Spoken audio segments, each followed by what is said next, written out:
Well, speaking of disaster preparedness, sir, Project NOAA has repeatedly urged local governments to use maps and science-based planning. But are LGUs actually maximizing these tools already, or are many still resorting to reactive responses when the flooding is already happening?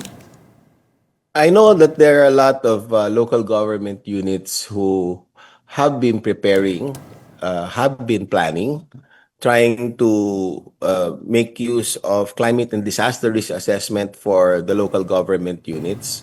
But I yet have to see the majority of the local government units use the NOAA tools for their planning process.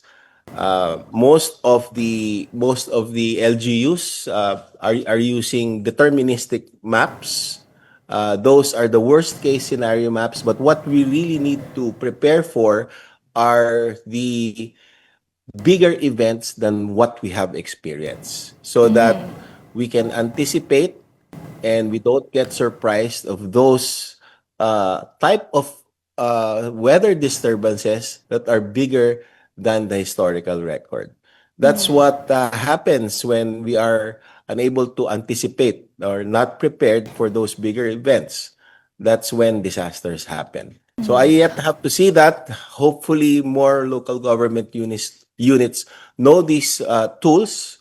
They are found in the NOAA website, noaa.up.edu.ph. These scenarios of hazards of floods are probabilistic. They're multi-scenario. That means that there are small events, bigger events, and much bigger events, those that reflect climate change scenarios, so that we can prepare for those events that can surprise us. That's the way to prepare for disasters, and hopefully more local government units do that.